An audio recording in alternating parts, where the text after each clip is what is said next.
Meus caros, nós temos aqui já a presença, né, do desembargador Rui Alves Henriques, né, desembargador, é uma grande honra recebê-lo aqui, né, também um convite feito pelo Dr. José Laurindo, e eu quero, pessoal, já apresentar formalmente na nossa próxima palestra, né, o Dr. Rui Alves Henriques, filho, né, professor, né, magistrado, desembargador aqui no nosso Tribunal de Justiça, graduação pela Universidade Estadual de Londrina, né, tem doutorado pela Universidade de Lisboa, mestre pela Universidade Federal do Paraná, membro do Instituto Paranaense de Direito Processual, membro do Instituto Brasileiro de Direito Processual e membro também do Instituto Ibero-Americano de Direito Processual, diretor da Escola Judicial da América Latina, professor da Unicuritiba desde 2005, né, e também da Escola da Magistratura do Paraná. É com uma grande honra, uma grande satisfação, recebemos aqui, então, o Dr. Rui Alves, que vem, né, até o nosso evento, falar da possibilidade da tutela provisória de urgência em conjunto com a tutela de evidência. Professor, seja muito bem-vindo e a palavra está com o senhor. Obrigado, professor Albino. Mais uma vez, eu quero cumprimentar a todas e todos aqui do mestrado da Unipar, dizendo que, primeiro, é uma grande alegria, de verdade mesmo, ser convidado para um evento com esse corpo docente, né, de palestrantes tão especial. Vejo aqui, né, o professor Horácio, o professor Matheus, grandes amigos, colegas aí do Unicuritiba, colegas aí de jornada acadêmica aqui em Curitiba, também em outros cantos aí desse Brasil, né, estudiosos. Então, para mim, além de ser uma grande alegria estar aqui, professor Albino, é um grande desafio, né, e digo por quê. Primeiro porque eu tenho um tempo cronometrado e sou absolutamente informal, né? Eu vejo que está entrando agora aqui contra a minha vontade, viu, pessoal? O professor Oswaldo Canella Júnior, né? Nosso desembargador substituto, também professor de doutorado, mestrado e nosso coordenador da Escola da Magistratura do Paraná. Enfim, professor Oswaldo, muito bom revê-lo aí também. Enfim, daqui a pouco começa a ficar pior do que já está, né? A minha fala aqui, tão constrangedor, né? Tanta gente amiga. O que a gente vai falar, né? Que não seja uma grande repetição para esses professores tão estudados, preparados e tão atualizados, né? Professor Albino, e prezados colegas e amigos do mestrado, eu quero primeiro agradecer ao senhor José Laurindo, que gentilmente, de uma forma muito delicada, falou: Rui, você vai falar lá, viu? Professor José Laurindo, né? Eu falei: não, professor, vou falar sim, pode ficar tranquilo. Ele falou assim: então tá. A vez você não falar besteira. Eu falei: não, professor, pode ficar tranquilo, vamos lá, vamos tentar improvisar alguma coisa que faça jus aos minutinhos que o pessoal vai me ouvir aí, né? O professor José Laurindo, pessoal, para quem não sabe, eu posso contar, vai ficar gravado, eu tenho muita vontade que ele ouça isso mesmo. O professor José Laurindo me fez passar uma das piores noites da minha vida, quando eu ainda estudava para concurso público. Eu vim para Curitiba estudar, eu sou de Londrina, fui juiz, inclusive, em Pérola, né, vocês devem conhecer aí do ladinho, né, de Moarama, fui juiz em Autônia, fui juiz em Palotina há algum tempo também, depois Cascavel, aí Curitiba e tal. Mas antes de passar na magistratura, evidentemente, eu estava fazendo um curso aqui em Curitiba, que não existe mais, mas era na época o mais famoso, e lá dava aula um jovem juiz, né, com mestrado, doutorado, recém-chegado da Itália, o professor José Laurindo Souza Neto. Eu falei: que bacana e tal, e fui ter uma aula dele, né, com ele, sobre processo penal, pessoal. Bom, o problema é que eu vim de Londrina, processo penal, estudando para concurso e tal, e vem o Zé Laurindo pronto para falar processo penal no nível PhD hard italiano, assim, sabe? E começou a falar algumas coisas, e eu olhei para o colega do lado e falei: aula do que é mesmo? Aí o colega falou assim, processo penal, ah, tá. E fiquei um pouco mais quieto, né? Mas deixei mais uns 15 minutos. Aí eu olhei para uma outra colega, disfarcei e falei assim, aula do quê? Ela, oi? Eu falei, aula do quê? Ela falou, processo penal. Eu falei, ah, tá. Aquele dia me deu realmente certeza assim, que eu tinha um coração bom, tranquilo, que ia aguentar muita pancada na vida ainda. Porque na hora que todo mundo falou aquela hora de processo penal e passou uma meia hora, eu já não estava entendendo nada. Passou uma hora, eu não estava entendendo nada, nem o que ele estava falando em português. Assim. Eu falei, olha, eu acho que a minha carreira como estudante para concurso acabou hoje, né? E fui para casa. Antes de ir para casa, fui lá, cumprimentei o professor. Professor, que livro o senhor indica? Ah, eu gosto do fulano, ciclano, beltrano. Eu falei, e aí disse lá uma obra mais básica, ele olhou. Pode ser também, pode ser. Pessoal, eu fui para casa. Eu estava hospedado no apartamento de um amigo aqui. Eu cheguei lá, era meio-dia e meia, 1 hora, eu já estava no apartamento. Eu comecei a estudar meio-dia e meia, 1 hora da tarde. E eu parei de estudar às 6 da manhã, tomei um banho e fui para a aula de novo, do Zé Laurindo. Aí eu falei, eu quero ver esse desgraçado falar alguma coisa que eu não entenda. Eu, pelo menos uma metade eu vou conseguir entender.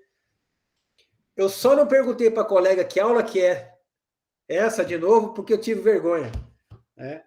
E foi uma das piores e melhores noites da minha vida, porque daí eu descobri o quanto eu tinha que estudar para chegar a entender o que o professor Zé Laurindo falava na época, e que vocês não vão acreditar, isso faz 30 anos, quase 30 anos atrás. E até hoje, coisas que eu lembro que ele falou, que até hoje as pessoas discutem. Eu falei, pô, o cara é realmente um vanguardista, né?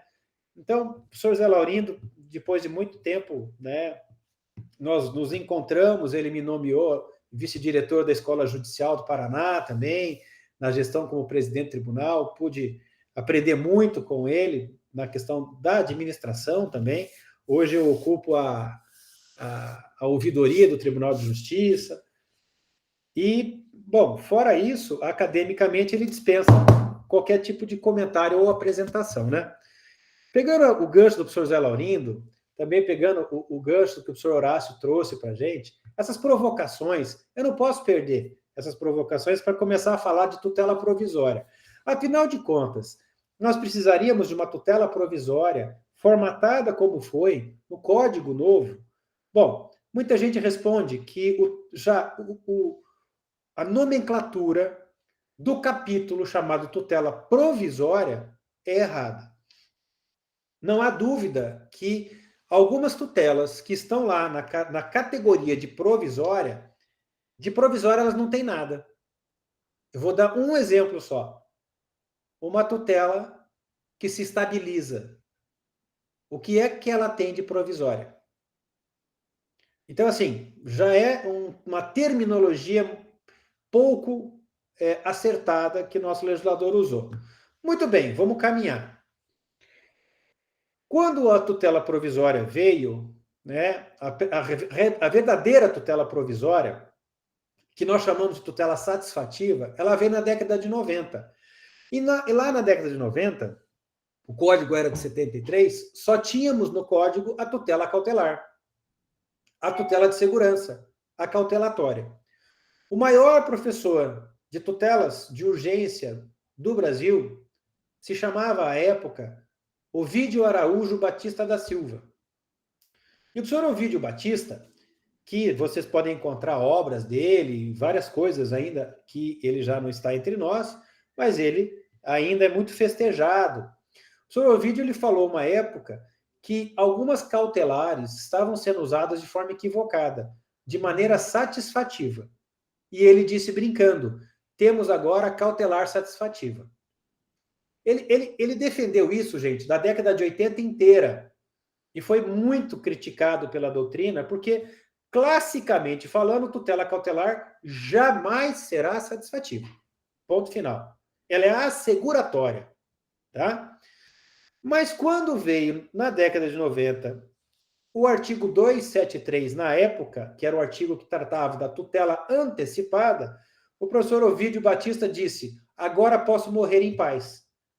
Porque finalmente vocês vão entender que agora temos uma nomenclatura correta para aquilo que eu usava de forma emprestada, improvisada, eu chamava de tutela cautelar satisfativa. Agora nós temos realmente a tutela satisfativa.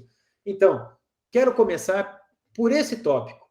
A tutela cautelar ainda existe. O que não existe é o processo cautelar que existia na época paralelo ao processo principal, corria em apenso, né?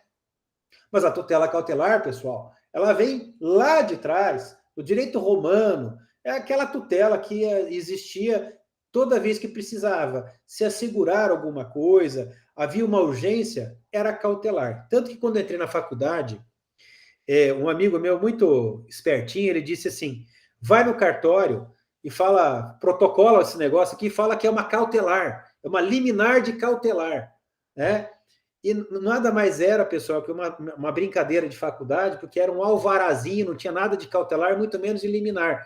E eu cheguei no balcão, na época do fórum, tentando assustar o escrivão, e ele olhou para mim e falou assim, você entrou agora na faculdade, né, meu filho?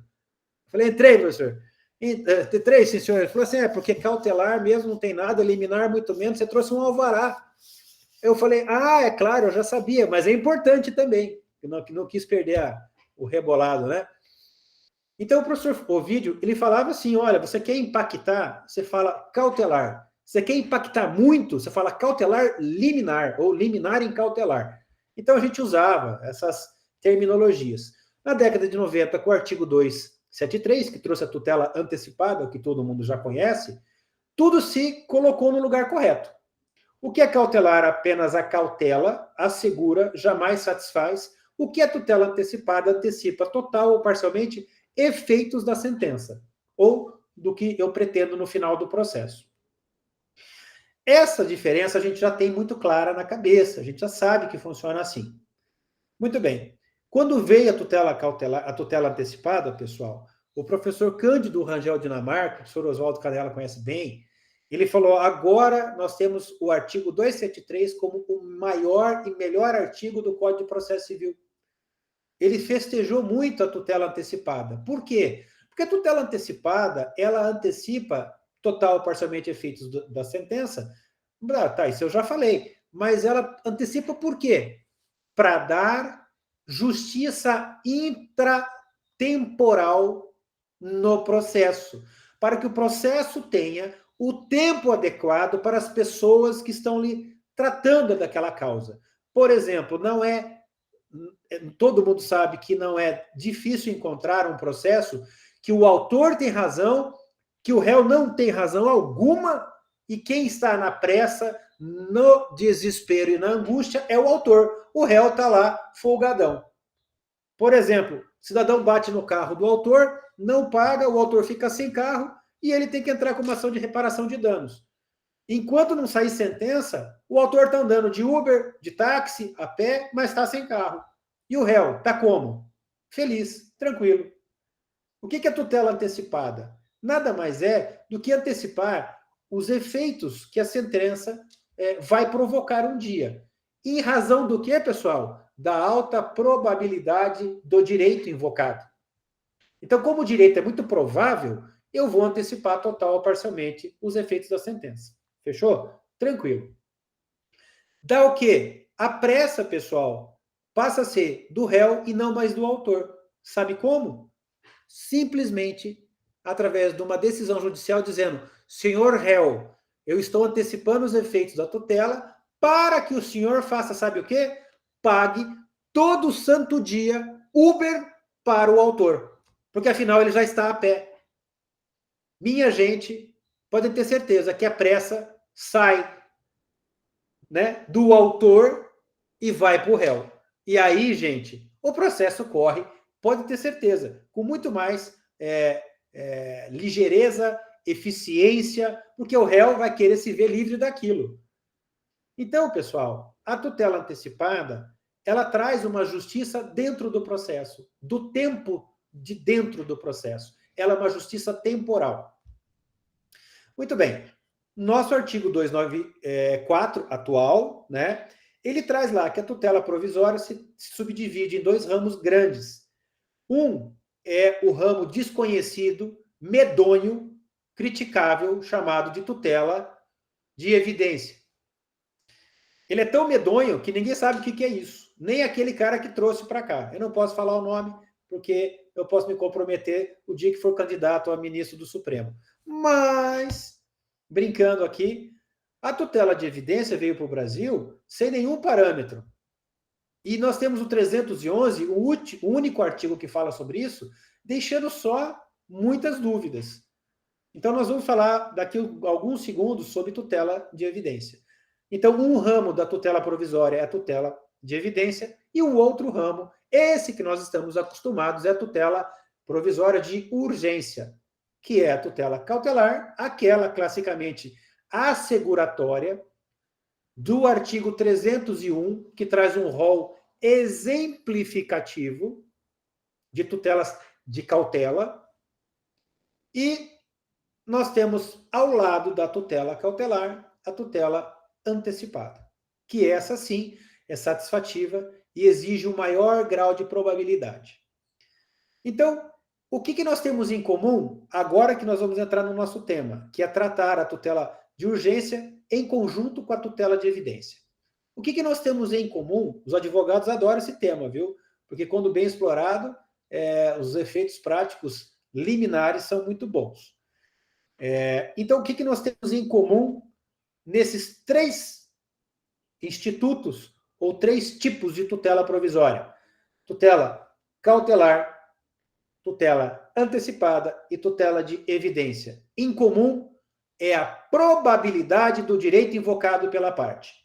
Os três precisam de probabilidade do direito invocado pela parte. Desses três, dois exigem também o perigo de dano ou o risco ao resultado útil do processo, que é tutela cautelar e tutela antecipada, que exige, além da probabilidade do direito, o risco de dano. Mas ao lado temos, então, a nossa desconhecida tutela de evidência. Muito bem. Se nessas três tutelas eu tenho as três com o mesmo requisito, um deles não exige a tutela de perigo, que é a tutela de evidência, mas os três exigem a probabilidade do direito. E aí eu venho brincar com vocês usando a nossa querida Didi, a Tereza Arruda Alvim, que falava o seguinte: nós temos que dividir a probabilidade do direito em três, agora em três. No latim, como é que é a probabilidade do direito? Fumus boni iure. Então, a professora Tereza Arruda Alvim diz que no Brasil atualmente nós temos o fuminho, o fumo e o fumão. Sim. Fuminho, a menor probabilidade do direito está atrelada a que tipo de tutela? A tutela menos satisfativa, a menos agressiva, a tutela mais conservadora, portanto, asseguradora. Então, a menor probabilidade do direito está ligada ao quê? Tutela cautelar. Quando nós temos uma maior probabilidade do direito, seja por prova, seja por instrução, enfim, nós caminhamos já por uma tutela que tem cunho satisfativo. Reversível, parágrafo 3º do artigo 300, mas tem cunho satisfativo. Que tutela é essa? É a tutela antecipada. E a tutela antecipada, ela tem não um fuminho, ela tem um fumo, ela tem uma probabilidade do direito mais robusta, porque o juiz vai antecipar de forma concreta e satisfativa, total ou parcialmente, os efeitos da sentença. Então, eu preciso de maior probabilidade do direito. E agora, com a tutela de evidência, nós temos o fumão, que é a hiperprobabilidade do direito. Quando o direito é hiperprovável por descrição legal, e aqui tem que provocar o professor Matheus, Bertoncini, o que quer dizer? O professor Horácio também já sabe o que é isso. Nós temos uma descrição no artigo 311, dizendo o que é hiperprovável. É um direito comprovado documentalmente com base em súmula ou em repetitivo. Segundo o artigo 311, isso é um direito hiperprovável, ou seja, um fumão. E lá nós temos o rol de 4, né? E o primeiro inciso, no 311, nós temos que lembrar que ele faz relação ao tempo do processo, né? O 311, inciso 1, fala basicamente que fica caracterizado abuso de direito de defesa, ou ficar, desculpa, caracterizado abuso de defesa, ou manifesto propósito protelatório da parte. Isso ficou muito evidente, né? Desculpa o trocadilho aqui, para dar justiça temporal ao processo. Ora, se alguém está enrolando, ele tem que ser penitenciado. Claro. Se alguém está abusando do direito de defesa, ele também tem que ser penitenciado. Então, o artigo 311, inciso 1, que fala da tutela de evidência, pessoal, ele não fala de fumão. Não tem. Mas nós temos o fumão no inciso 2, 3 e 4, que exige do quê? Do operador, seja o advogado, membro do Ministério Público e magistrado, a análise da hiperprobabilidade do direito. Aí vocês devem me perguntar. Se vocês não me perguntarem, ou não me perguntam, eu até entendo por quê. Mas eu gostaria de ouvir uma pergunta relacionada, sabe a quê? À natureza jurídica da tutela de evidência. Se a cautelar é asseguratória, jamais satisfativa. Se a tutela é antecipada, já tem natureza satisfativa. Qual é a natureza da tutela de evidência? A natureza dela é zero. Nenhuma. Porque a tutela de evidência nunca vem sozinha. Você vai pedir uma condenação de alguém com base num documento e numa súmula que te acolhe, numa súmula que te dá condições de usar o inciso 2. Exemplo, diz lá o inciso 2. Vai se dar, né? Vai se efetivar a tutela de evidência quando as alegações de fato puderem ser comprovadas apenas documentalmente e houver tese firmada em julgamento de caso repetitivo ou em súmula vinculante. Minha gente, tá aqui. O legislador disse que se eu completar os requisitos do inciso 2 do 311, eu tenho o hiperfumão, a hiperprobabilidade. E aí eu vou te dizer qual é a característica, a natureza jurídica da tutela de evidência, se eu estou pedindo a condenação de alguém usando prova documental e uma súmula a meu favor. É de natureza condenatória?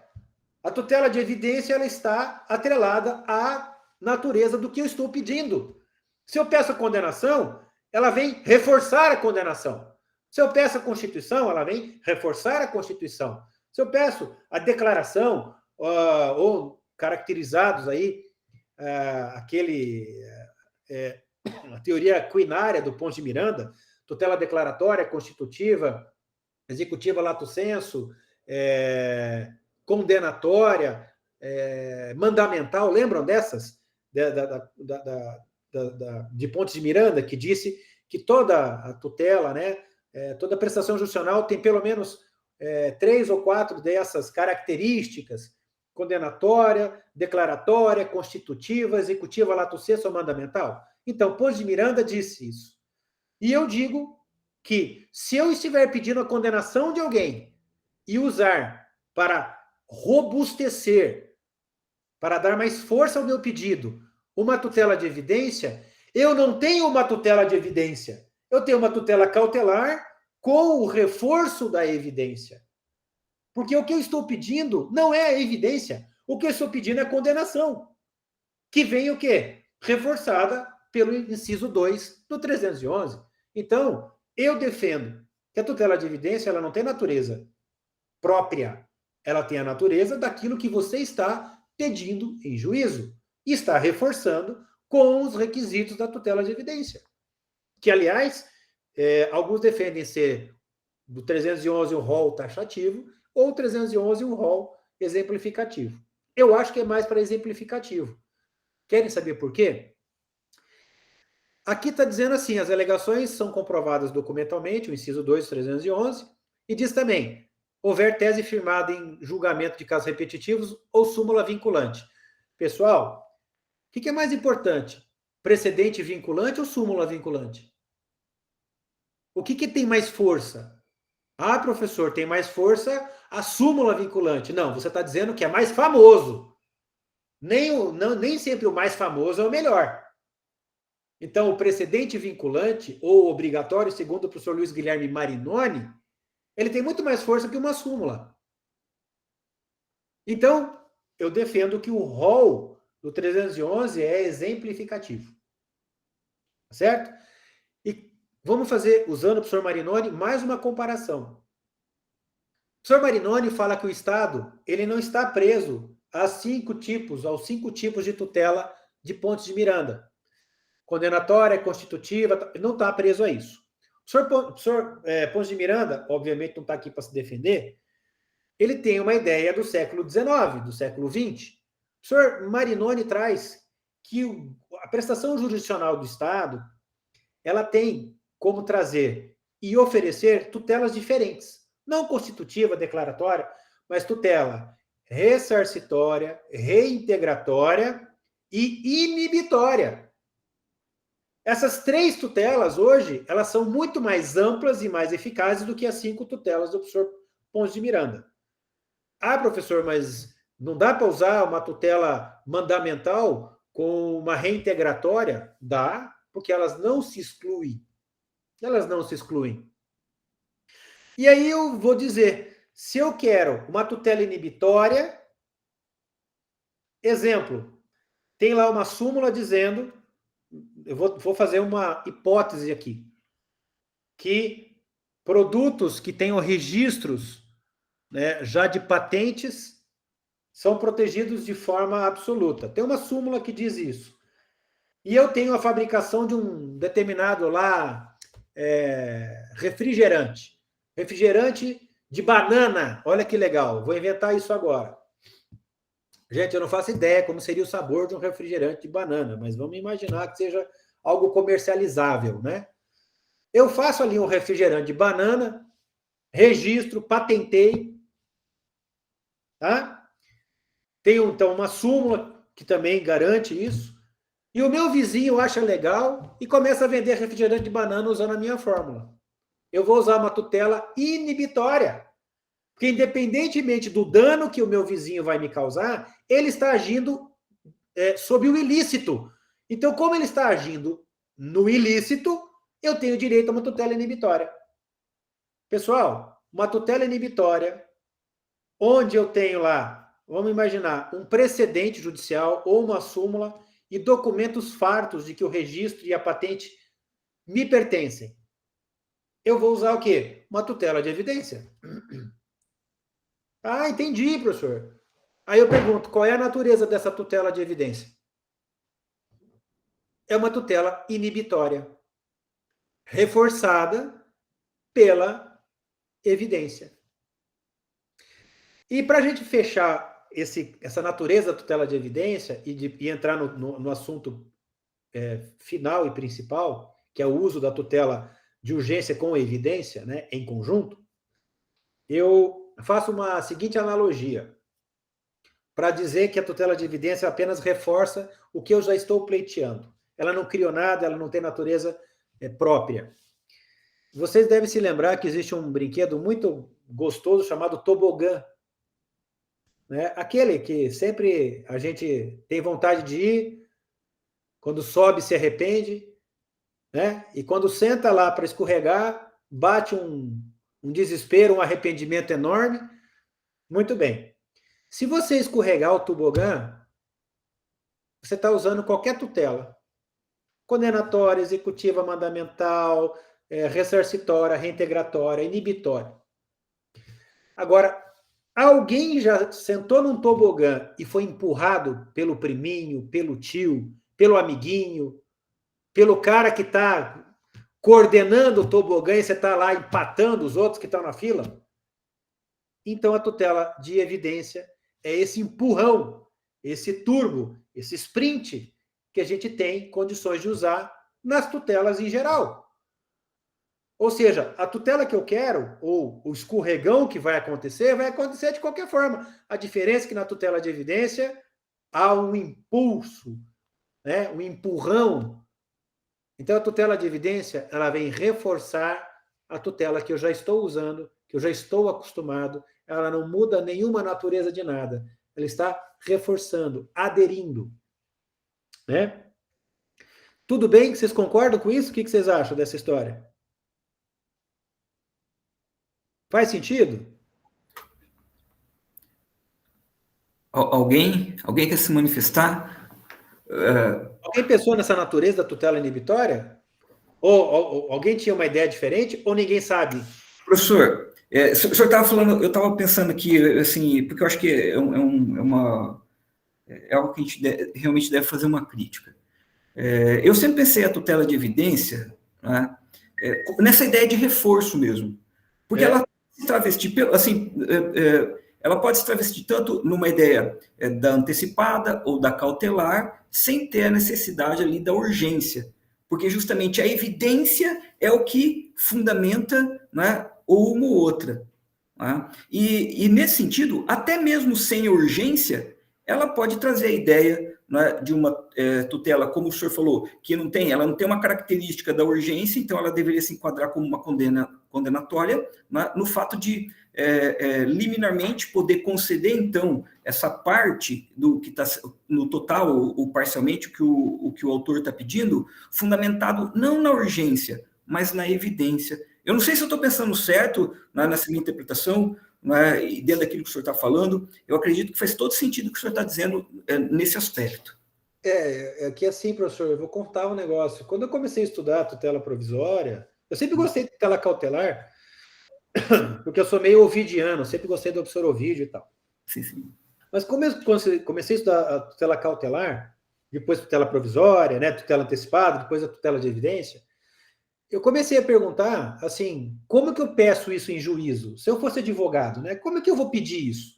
Requer tutela de evidência em face de alguém?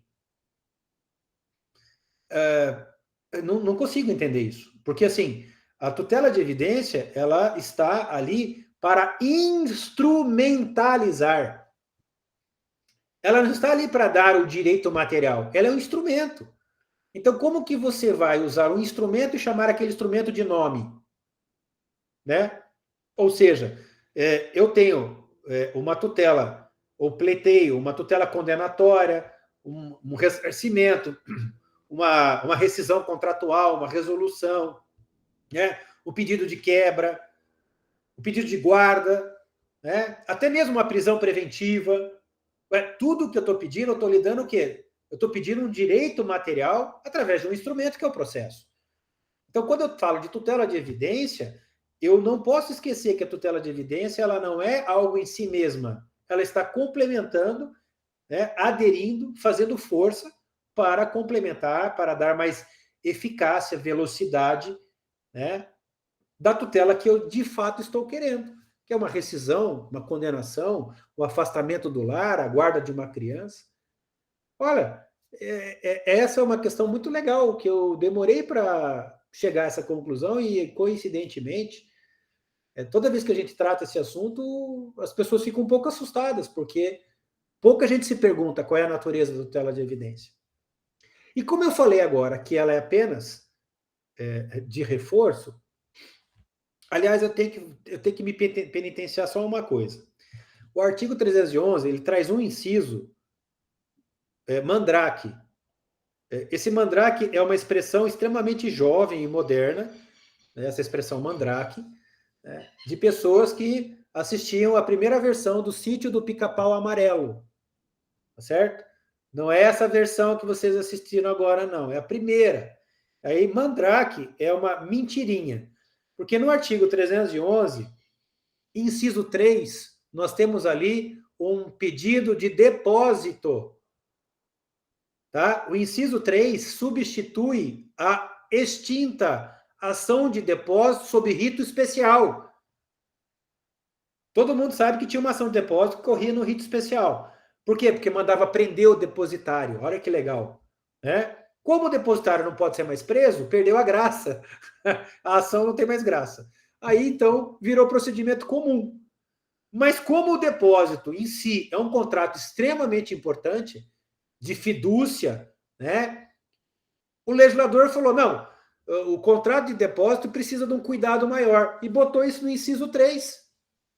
Então, o inciso 3, ele não é, de fato, algo legitimamente de evidência. O inciso 3, ele substitui a extinta ação de depósito por rito especial.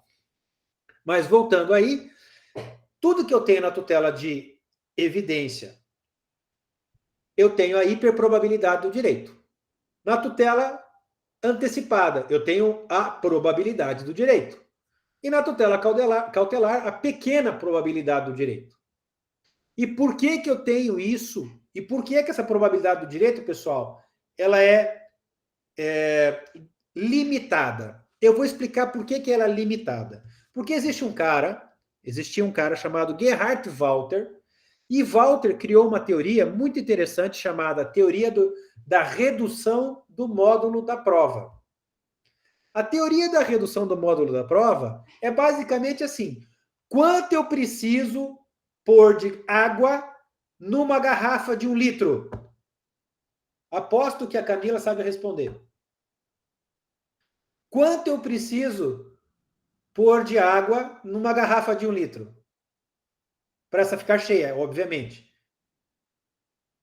Lamento, preciso me ausentar. Não tem problema, professor Horácio. Muito obrigado. Kleber, quanto eu tenho que pôr de água numa garrafa de 1 litro?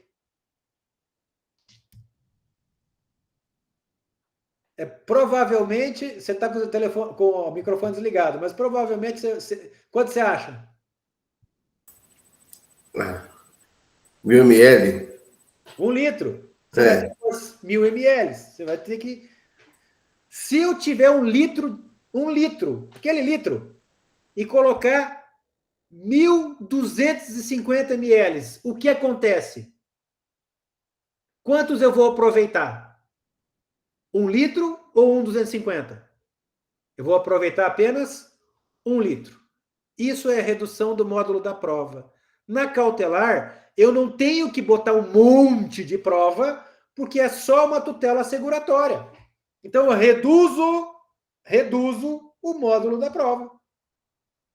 Na tutela antecipada, como ela já é satisfativa, eu preciso de mais probabilidade do direito, eu vou aumentar. Eu vou botar naquela garrafona. Lembra aquela garrafona da Coca-Cola de 3 litros?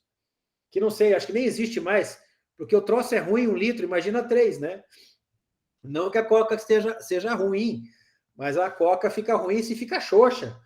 Então, 3 litros de Coca vai ter pelo menos uns 2 litros xoxo, né? Então, ela não existe mais. Mas quanto eu ponho numa garrafa de 3 litros de cognição de prova? Apenas 3 litros. Se eu colocar 4, vai vazar. Se eu colocar 3, tá ok. Se eu colocar 2, não vai encher. Então, a tutela antecipada exige maior probabilidade do direito. Então, nós passamos de uma garrafa de 1 litro para uma garrafa de 3. Por quê? Porque eu tenho que encher de probabilidade do direito mais do que na cautelar. Porque na tutela antecipada eu vou satisfazer já as intenções do autor. E na sequência, nós vamos para a querida tutela de evidência. Na tutela de evidência eu tenho hiperprobabilidade do direito. Quantos litros eu tenho que ter? Aquele galãozão de 6 litros de água que você compra no mercado. Sabe aquele galãozão? Muito bem. Cabe 6 litros de probabilidade do direito. 6 litros de água. Olha que o módulo da cautelar era pequeno. O módulo que eu chamo, na física, o módulo é uma caixinha, né? um recipiente. O módulo da cautelar é pequeno, o módulo da tutela antecipada é maior e o módulo da tutela de evidência é bem maior. Porque na tutela de evidência eu tenho que ter a hiperprobabilidade do direito, portanto tem que caber ali muita cognição e muita probabilidade do direito. Isso é a técnica ou teoria de Gerhard Walter, chamada redução do módulo da prova. Excelente para lidar com tutela provisória. E agora, chegando ao nosso assunto, por que eu não posso usar a tutela de evidência junto com a tutela antecipada? Ou por que eu não posso usar a tutela de evidência junto com a tutela cautelar? Ah, professor, porque uma exige o perigo de dano ou risco ao resultado do processo. Uma não, duas. Tutela antecipada e tutela cautelar exigem o periculum in mora. E a tutela de evidência não exige. Aí eu continuo fazendo a mesma pergunta. Por que é que eu não consigo usar ela em conjunto? Ah, porque uma exige, a outra não exige. Tá, e porque não exige eu não posso usar? Meu Deus, é ao contrário. Porque não exige eu posso usar. E ainda, o que é exigido nas três, que é a probabilidade do direito, eu encontro nas três. Então, o que eu tenho, pessoal? Eu tenho que na tutela de evidência, eu tenho probabilidade do direito ao cubo. Simplesmente assim. Ah, mas você não tem o perigo de dano. Eu não preciso ter. Então, se eu pedir uma tutela antecipada, vou dar um exemplo agora para vocês entenderem bem. E a gente finalizar. Eu peço uma tutela antecipada para o Estado me fornecer uma medicação ou um leito hospitalar. Tem que ser tutela antecipada. Dá para ser cautelar, gente? Não. Cautelar, uma cautelar para arrumar um remédio. Eu pego o remédio e boto lá na gaveta. Porque cautelar é seguratório, né? Não é satisfativo. Então, bota o remédio na gaveta. Adianta alguma coisa? Não, o paciente vai morrer. Então, não é cautelar. Eu requeiro, então, uma tutela antecipada. A tutela antecipada que eu estou requerendo exige maior probabilidade do direito. Eu estou antecipando o quê? O fornecimento da medicação. Fechou? Tranquilo. Eu tenho dois elementos aqui. A probabilidade do direito, o Estado tem que pagar, que não sei o quê, que essa medicação está no rol da ANS, né, da Agência Nacional de Saúde e tal. E ainda o risco. Se o Estado não der a medicação, o paciente vai morrer, o meu cliente vai morrer. Então, o Estado dá a medicação através do Poder Judiciário. O Poder Judiciário dá a liminar, antecipando total ou parcialmente os efeitos da tutela. Muito bem. Senhoras e senhores, 3 meses depois, o Supremo edita uma súmula número 1.343.000 e tal, dizendo que remédios que estão na lista da ANS são de obrigação do Estado, que deve não sei o quê, papapá. Sumular, ele súmula, né? Sumula isso, né? O Supremo traz uma súmula, ou o STJ traz uma súmula. Aliás, vou abrir um parênteses, eu dou aula sobre direito médico, e isso já é tema do repetitivo do STJ, então não precisa nem súmula. Pessoal, faz 4 meses que eu tenho a liminar. Aí sai uma súmula ou sai um repetitivo desse. Não me serve de nada? Eu vou ter que ouvir o autor, o réu, o advogado, o perito, o médico, a enfermeira, assistente social. Eu tenho que fazer uma baita de uma instrução no processo, mesmo que tenha saído um repetitivo ou uma súmula que cabe como uma luva no meu caso. Eu não preciso esperar a instrução. Eu vou ser o rapazinho que vai empurrar o coleguinha no tobogã. Eu vou pegar a tutela de evidência e falar, excelência, estou atravessando aqui uma petição, porque ontem foi publicada uma súmula número tal, que diz que tem, Fim de conversa. Ponto final. Acabou o processo, não tem instrução mais nada. O juiz pega aquilo lá, vê se tem documento, vê que casa com a súmula, aplica o inciso 2 do 311, julga o processo com o mérito. Acabou. O processo que tinha uma instrução pendente não precisa mais de instrução. Pronto. Esse é um caso clássico da utilização de uma tutela provisória de urgência, chamada tutela antecipada, com uma tutela provisória de evidência. Pronto. É um caso que eu uso os dois institutos de direito processual que não conflitam. Muito pelo contrário, eles se completam. Então, professor Albino, queridos amigos e colegas aí do mestrado, a minha provocação, ela está absolutamente agora circunscrita nessa possibilidade que defendo ser viável e absolutamente possível no sentido técnico da utilização desses institutos concomitantemente. Porque eles não se excluem. Eles simplesmente se completam. Se de um lado da tutela de urgência eu tenho periculum in mori e fumus boniuri, a tutela de evidência é só o fumus boniuri. Significa dizer que ele pode ser, esse fumus boniuri, colaborador do outro fumus boniuri ou do outro fumus boniuri. É o mesmo fumus boniuri. A diferença é que o fumus boniuri da tutela de evidência tem que estar caracterizado naqueles incisos. Se eu tenho lá um fumus boniuri com a edição de uma súmula e eu tenho no meu processo documentos necessários e suficientes, eu aplico o inciso 2 do 311 e falo para o juiz, excelência, não precisa mais esquentar a cabeça. O que o senhor iria instruir já está aqui.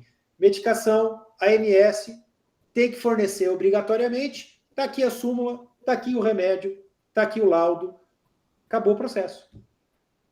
Você reduz drasticamente o tempo do processo, que também é uma das funções da tutela de evidência. É essa a provocação, professor Albino.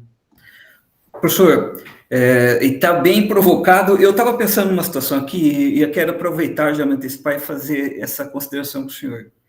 Eu entendi, eu concordo com o que o senhor está dizendo.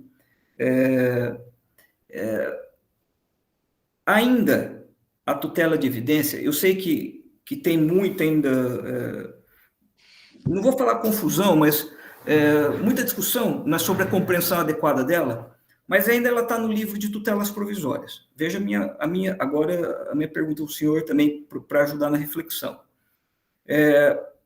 Esse exemplo que o senhor deu, está aqui todo, né, tá aqui o documento, está o repetitivo, né, então o juiz pode já conceder, né, numa forma de uma decisão de mérito já, se isso não esbarra em algum critério de devido processo legal, se nós não estaríamos criando, nós temos a improcedência liminar do pedido, mas nós não estaríamos criando a procedência liminar do pedido, né,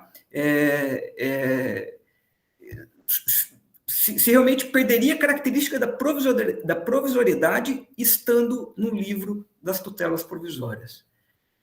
Entendi bem, professor. E veja que, antes de a gente começar a entrar no tema, eu já comecei criticando o nome, né? Sim, exatamente. A tutela provisória, ela já não tem nada de provisória. A tutela de evidência, ela é hiper, né? Segundo o professor Marinoni, não existe ali o que nós chamamos de execução provisória. Execução incompleta ou, obviamente, execução completa. Certo. Na tutela provisória, é óbvio que numa tutela que se estabiliza, nós temos uma execução completa. Sim. E é óbvio que também nós temos possibilidade de uma execução completa dentro de uma tutela de evidência. Nesse caso da medicação, vai ficar claro isso. Sim. Mas eu vou responder a pergunta, professor, dizendo o seguinte: não deverá haver nenhum tipo de ferimento ao devido processo legal, porque não haveria possibilidade de tutela de evidência liminar nesse sentido. E explico por quê. Porque o nosso código ele é muito cuidadoso. Aliás, não vou falar que é o código não, viu, gente? Quem é cuidadoso é o legislador que morre de medo de dar poderes ao juiz, tá? Então, assim, como o legislador não gosta muito que o juiz seja poderoso, e eu entendo as preocupações dele, embora sendo juiz, né? Nós temos ali que somente poucas hipóteses poderiam ser concedidas liminarmente. Liminarmente. E aí, professor, eu vou além. Se eu estou usando uma tutela de evidência em conjunto com uma tutela antecipada, eu nunca posso esquecer que na tutela antecipada eu tenho que preservar a reversibilidade da prestação profissional. Então, eu não vou ter perigo de ter uma tutela de evidência que seja liminar e irreversível. Por quê? Porque, primeiro, o nosso código ele só diz lá que na hipótese do inciso 2 e 3, só nessas duas, que é possível a gente ter a liminar. E mesmo assim, lembrar da autonomia da liminar. O juiz dá uma liminar, na sentença ele pode cassar, reformar em parte a liminar. Então, não há problema disso. Ou seja, a preocupação é muito útil, porque óbvio, se a gente tiver um juiz que faça julgamentos liminares de procedência, nós feriríamos, obviamente, o princípio do contraditório, da ampla defesa, do devido processo legal. Mas, como eu disse, já estamos atrelados a uma tutela. Qual tutela? Condenatória, declaratória, constitutiva. Já há um pedido de tutela antecipada. Se for antecipada, tem que ser reversível. Se for cautelar, melhor ainda, porque não é satisfativo. Volta tudo ao status quo ante, sem nem mortos ou feridos. Essa frase quem falava era o professor Egas Muniz de Aragão, né? A cautelar ela volta quando sem mortos ou feridos, né? A cautelar não é satisfativa. Então, se eu casar tutela de evidência com cautelar ou com tutela antecipada, eu não vou gerar nenhum tipo de estresse no sentido de ferir o princípio do devido processo legal, do contraditório ou da ampla defesa. Por quê? É vedada a liminares e é vedada a impossibilidade de reversibilidade. Tem que ser reversível o provimento, né? Então, dá para tocar. Dá para tocar. Não, professor, não, até a pergunta foi provocativa e eu estava pensando o seguinte, se não teria sido mais adequado se a tutela de evidência não viesse nesse livro, né, das tutelas provisórias. Né, porque, bem como o senhor falou, olha, não tem essa característica. Talvez, exatamente, a melhor localização, né, do tratamento da tutela de evidência poderia ter sido fora dessa ideia de tutelas provisórias, para não gerar esse tipo de confusão, né, sobre a natureza dela. Né, não, isso o senhor está falando com toda a razão, porque é preocupante, muito preocupante, colocar esse instituto na tutela provisória e, o pior, limitar esse instituto ao que nós temos na tutela provisória. Exemplo, parágrafo 1º do artigo 297, que diz lá que toda tutela provisória tem que ter cumprimento provisório. Então, assim, o 297, no caput, é o antigo Poder Geral de Cautela, para quem tem mais experiência aí, mais cabelo branco, né? Antigo artigo 798 do Código de 73, que falava de Poder Geral de Cautela, hoje é o 297, que diz lá, o juiz pode dar a medida provisória de urgência que achar adequada, qualquer uma. Certo. Aí, o nosso legislador morreu de medo e disse, não, mas espera aí, mas aí ele pode fazer o que ele quer, e botou o parágrafo único, que diz lá, pode fazer o que ele quer, mais ou menos, pela metade, onde o cumprimento tem que ser provisório, não definitivo, não completo. Né? Então, por isso que a tutela de evidência está no lugar errado. Né? E por isso que a tutela de evidência não poderia ser chamada de tutela provisória. Interessante. Professor, eu quero abrir aqui, então, a palavra, né, a todos que estão participando. Pessoal, quem queira fazer alguma consideração, algum questionamento, por favor, está aberto aqui para todos. Mesmo prático. Eu tenho um caso assim e tal. Vai lá, Matheus. Vamos lá, Matheus. Matheus está com o microfone fechado, isso? Tá me ouvindo? Sim, sim.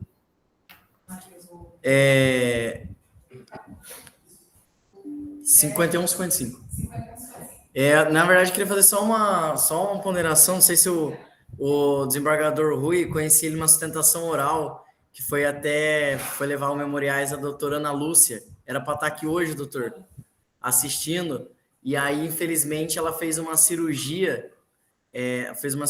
Lá, ela não pôde. Aí eu falei que eu ia comentar aqui. Ela pediu mandar um abraço. E até o desembargador falou para ler o livro de precedentes da Daniele Galvão. Cumpriu o dever. Não sei se o senhor lembra. Cumpriu o dever de casa. Foi uma sustentação oral na terceira Câmara Criminal. Lembrei bem. Eu até encerrei falando dos dias lá e tudo mais. Mas só relembrando ali. E é um prazer ter o senhor aqui dando aula para a gente. Obrigado, Matheus. Obrigado, fico bem feliz. E assim, né, pessoal, me perguntaram assim, mas como o juiz você aplica o que você fala? Eu digo, depende.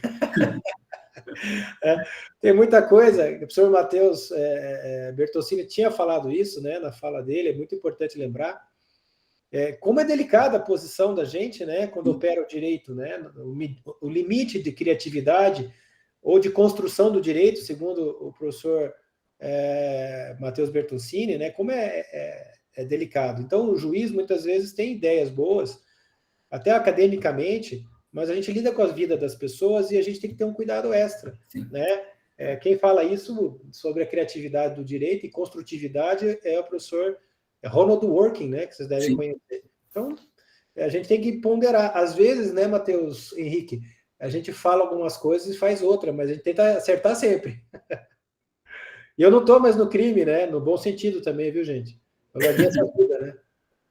De vez em quando ainda tenho processos no crime, mas eu estou lá há muito tempo. Professor Matheus Bertoncini, se o senhor fizer pergunta para mim, o senhor vai ver, vai. Olha, Rui, eu realmente não... Nesse momento do nosso congresso, não é um momento mais de pergunta, até porque a sua fala foi muito precisa e muito rica. Eu gostaria apenas de parabenizá-lo, né? Porque o professor Rui tem essa preocupação com a efetividade do processo, que eu acho que é isso que nós temos que buscar, né? Essa ideia de um processo independente do direito material, como eu estudei na PUC de 86, em 1986, né, quando se falava ainda, professor Rui, da autonomia, né, do direito processual civil, querendo afirmar essa autonomia, a professora Tereza Alvim, nessa época do Código de 73, né, então havia toda uma discussão sobre o processo e no sentido da afirmação da autonomia do processo civil, em especial do processo civil, mas essa lógica que foi alterada com as reformas que nós experimentamos nesses quase 40 anos, né, foram todas no sentido de se dar efetividade ao processo. Então, essas tutelas que o professor Rui acabou de fazer referência, elas são muito importantes, porque transformam o processo num elemento essencial para a comunidade, né? Como disse o professor, são pessoas que estão envolvidas naquelas questões jurídicas que são deliberadas pelo nosso Poder Judiciário. Então, parabéns, professor Rui, pela sua fala, né? E só tenho aqui a agradecer. Professor Albino, por gentileza, a palavra é toda sua. Obrigado, professor. O que eu posso dizer a respeito da gente que ainda está numa sexta-feira plugado no computador falando de direito, né? É que ninguém aqui bate muito bem, né?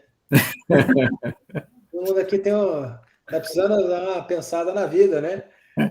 Que, na verdade, o professor Albino, né, está no lugar, está em Umuarama, né, professor? Umuarama, isso. Está bem mais quentinho, né, professor Matheus, do que aqui, né? Exato.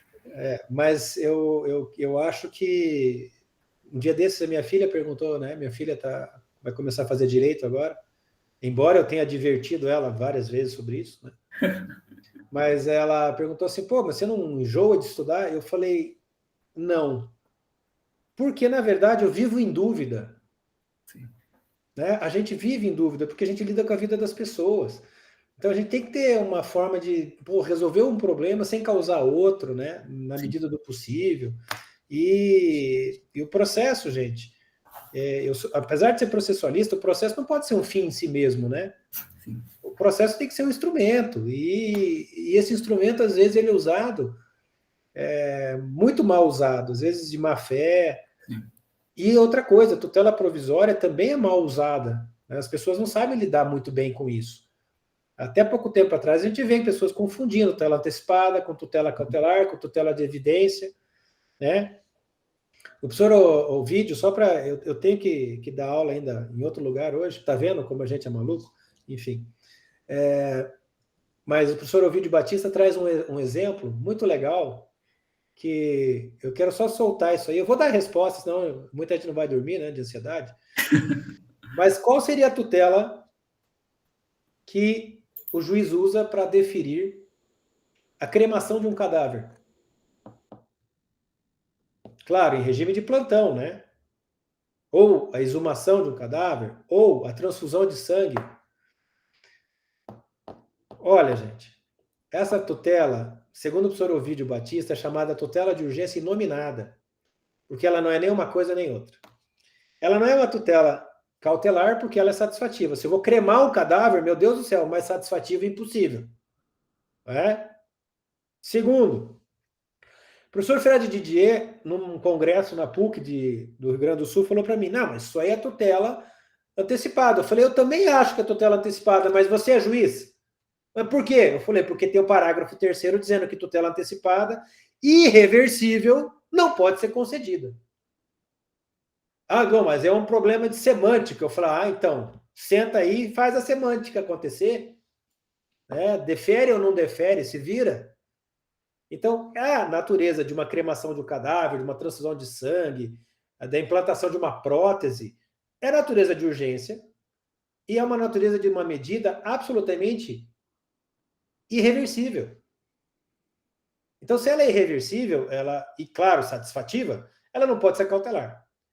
Ela também não pode ser tutela antecipada. Ou, aliás, ela é, mas não pode ser concedida por não haver autorização legal para a concessão de tutela antecipada irreversível. Está no parágrafo 3º do artigo 300.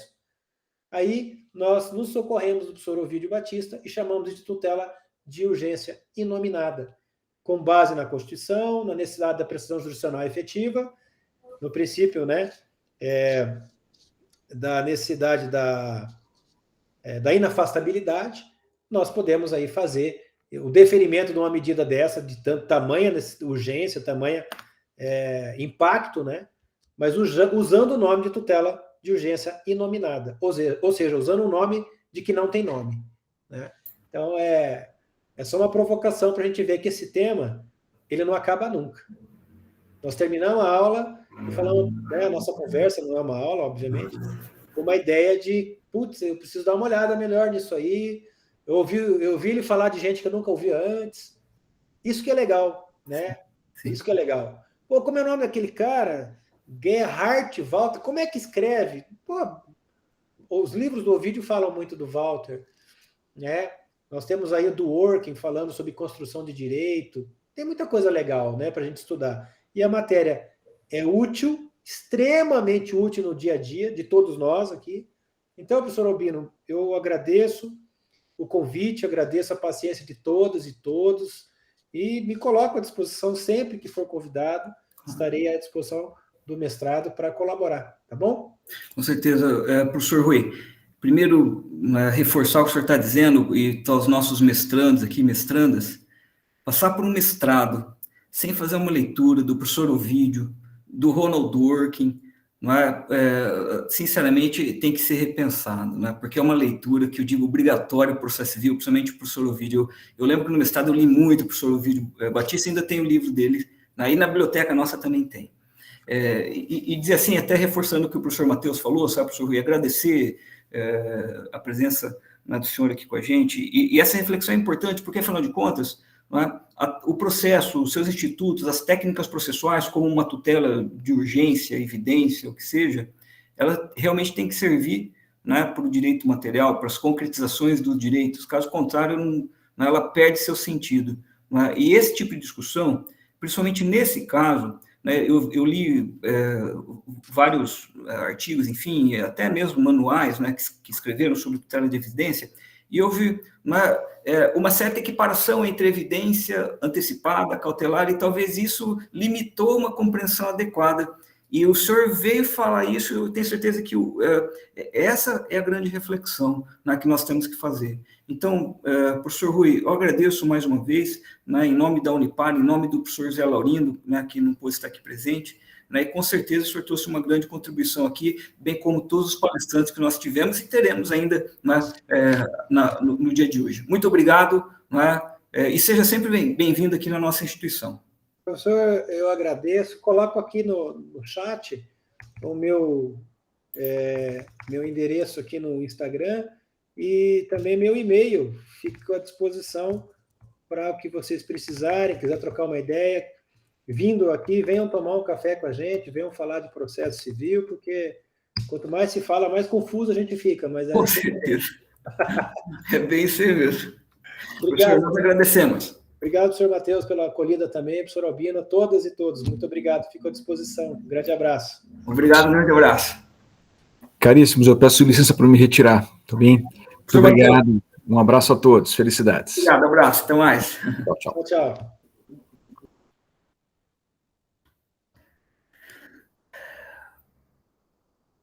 Bom, muito bem, pessoal. Deixa eu só... Bom, eu não sei se o Daniel mandou uma mensagem para vocês, né? Eu peço desculpas, porque teve uma questão ali da ordem, né, das apresentações. A gente tinha programado um intervalo, não deu muito certo, né? E agora...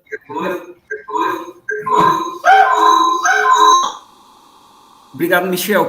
Você deve estar na mesma sala ou com dois. Isso, é. Então dá essa ressonância aqui para nós. Bom, às 19h10 nós temos aqui o próximo professor, que é o professor Demétrios. Então nós temos 10 minutos para sair correndo, tomar um café. Professor, olha nós aqui, ó, nós já estamos no espetinho aqui no Eu já vi, eu falei, meu Deus do céu. Felipe, você levantou a mão, meu caro? Não, professor, foi sem querer aqui. Tá certo. Então, aí, ó, a Camila já deu a deixa, né? Vamos fazer aquele aperitivo ali e tal, no intervalo. Mas, pessoal, puxa, né, peço a vocês mais 10 minutinhos, vamos vir para cá. Nós temos mais 2 palestras, uma sobre reforma tributária, que eu acredito que é de interesse de todo mundo, né? E, na sequência, a professora Flávia também sobre a questão da mediação, tá? Voltem, né? Voltem, tá? Estou aguardando todo mundo. 5 minutinhos, estou de volta aqui.